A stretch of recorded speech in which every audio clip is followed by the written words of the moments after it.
पीले दांत वाली बहू। रंजना कभी ब्रश नहीं करती थी।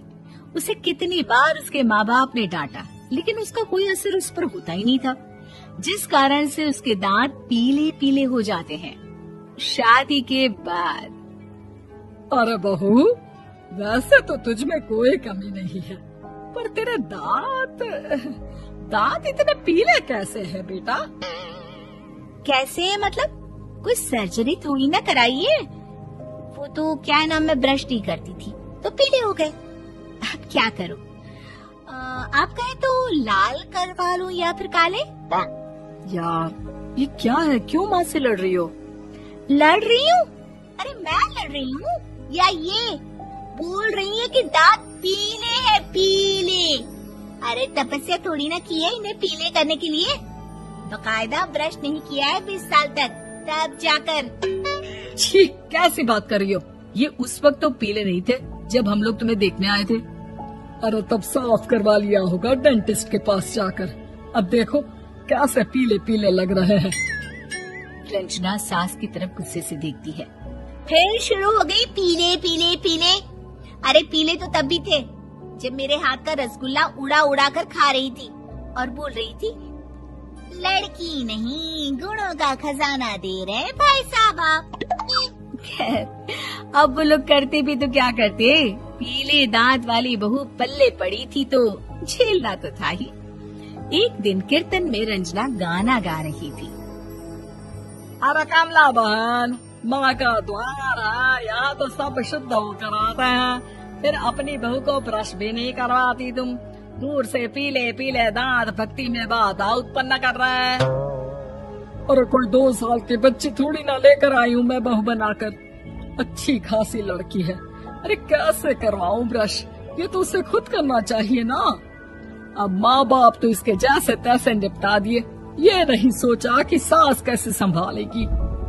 सास बहू को लेकर घर आ जाती है, लेकिन सोच लेती है कि अब इसे लेकर कहीं नहीं जाएगी।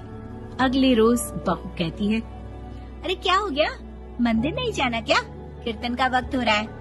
मेरी मधुर वाणी से कान्हा जी जागते हैं और सोते हैं। आप तो जानती है ना उनकी भक्ति में कितना मन लगता है मेरा। वो क्या है ना, तबीयत ठीक नहीं लग रही है मेरी, आराम करूंगी मैं। तबीयत ठीक नहीं लग रही? अभी तो मिथुन के गाने पर नाच रही थी आप, और अब बोल रही है कि तबीयत ठीक नहीं लग रही। अरे भक्ति में मन लगा लो सासू माँ, ऊपर जाना है, क्या मुंह दिखाओगी आप? हाँ? सास को बहू की बात पर गुस्सा आ जाता है। मैं क्या मुंह दिखाऊंगी, इसकी चिंता तो ना कर, समझी? अपने मुंह की चिंता कर, जो ये पीले पीले दांत लेकर हर जगह पहुंच जाती है। पता है लोग कितना मजाक बनाते हैं। ना जी ना, मैं नहीं जाना कहीं तेरे साथ। तो ये बात है, कोई ना, मत जाओ, मैं अपने कमरे में ही बैठकर भक्ति कर लूंगी। ऊपर वाला दांत थोड़ी ना देखता है, मन देखता है, भावना देखता है। और अरे बस बस, तू सब कुछ दिखा, बस ये सफेद चमकदार दांत ना दिखाना किसी को, है? जा यहाँ से। बहू को सास की बात का कोई फर्क नहीं पड़ता, वो तो जैसी थी वैसी ही रह जाती है। सुबह नहाकर किचन में खाना बनाना, फिर खाना खाना, कीर्तन भजन करना और सो जाना। एक दिन, माँ जी मैं सहेली के घर जा रही हूँ, शाम को लेट आऊंगी। हाँ, तो जाना, मैंने कौन सा तेरी आरती करनी है घर पर बैठकर। रंजना सहेली के घर जाती है, जहाँ वो पार्टी में जाने की तैयारी कर रही होती है। अरे शिखा, कहाँ जाने की तैयारी कर रही है? मैं गलत वक्त पर आ गई क्या? अरे नहीं यार, उल्टा सही वक्त पर आई है। मैंने ये साड़ी और ज्वेलरी निकाली है यार, शाम को इनके ऑफिस की एक पार्टी में जाना है। बताना कैसा लग रहा है ये सब? नहीं यार, इस ड्रेस के साथ तो वो वाली ज्वेलरी अच्छी लगेगी। हाँ सही बोल रही है, मैंने ध्यान ही नहीं दिया। वैसे तो हमेशा से मस्त फैशन सेंस रखती है। तो बड़ा जाती होगी ना पति के साथ पार्टी में। रंजना कुछ नहीं बोलती, बस सोचती है कि यार काश ये बात सही हो जाती, पर मैं क्यों नहीं जाती पार्टी में? क्या इन लोगों की कोई पार्टी होती नहीं होगी? रंजना घर आती है और रात में पति से सवाल करती है, एक बात बताइए, आप मुझे किसी पार्टी में क्यों नहीं ले जाते? क्या आपके यहाँ ऑफिस में पार्टी नहीं होती? पति बेचारा क्या कहता कि दांत पीले हैं तुम्हारे इसलिए। अरे कोई पार्टी होती नहीं हम लोगों के ऑफिस में, तो कहाँ से लेकर जाऊं? और मार्केट, मॉल, कहीं वीकेंड घूमना, कहीं तो। अरे यार सारे हफ्ते में एक छुट्टी मिलती है, तो सोचता हूँ कि आराम ही कर लूं। क्यों? रंजना मन मार के रह जाती है। पहले कभी सास के साथ मंदिर जाया करती थी, लेकिन वो भी सास ने ले जाना बंद कर दिया। घर बैठी बैठी रंजना बोर हो जाती है। तभी उसे आइडिया आता है और वो मायके जाने का सोचती है। सासू माँ, 2 दिनों के लिए मम्मी के घर जा रही हूँ। अच्छा ठीक है, आराम से जा।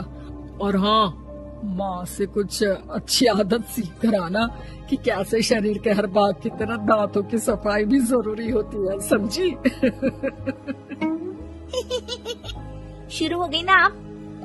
वो लोग आपकी तरह नहीं है कि छोटी छोटी बात का बतंगड़ बना दे। उन लोगों के लिए मैं मायने रखती हूँ, ना कि मेरे पीले पीले दांत। रंजना माँ को बिना बताए उन लोगों को सरप्राइज देती है, लेकिन जैसे ही वो दरवाजे पर पहुँचती है, अंदर देखती है कि घर वाले कहीं जा रहे होते हैं। अब माँ, काश रंजना दीदी के दांतों वाली प्रॉब्लम नहीं होती, तो वो भी हम लोगों के साथ चलती ना बुआ जी की बेटी की शादी में। हाँ बेटा, लेकिन अब उसे कौन समझाए कि उसको उसके पीले दांत नहीं दिखते, लेकिन उसके आसपास के लोगों को कितना एम्बैरेसिंग फील कराते हैं। मुझे तो कितनी बार उसके स्कूल की टीचर ने शिकायत की कि उसके साथ कोई लड़की बैठना भी नहीं चाहती, और ना ही कॉलेज में कोई उससे बात करना चाहता था। लेकिन पता नहीं क्यों उसे ये बात समझ में ही नहीं आती। कोई कमी नहीं है उस लड़की में, बस यही कि दांत पीले हैं। वो तो भला हो जीजाजी और उनकी माँ का, जो दीदी को जैसी है वैसे ही रखा हुआ है। रंजना को अपने घर वालों की बात सुनकर बहुत दुख होता है। वो सोचती है कि वो क्या करे, लेकिन फिर वो सीधा डेंटिस्ट के पास जाती है, अपने दांत चमकाती है और कसम खाती है कि वो रोज ब्रश करेगी। अरे क्या हो गया?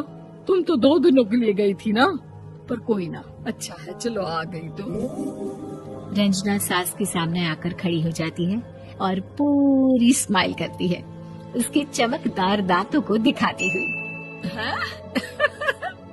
चलो मंदिर। माँ, मुझे माफ कर दीजिए, मैंने आप लोगों को बहुत एम्बैरेसिंग फील करवाया। मैं आज से रोज ब्रश करूंगी। Thanks for watching. Like, subscribe, share, comment and press bell icon for future update.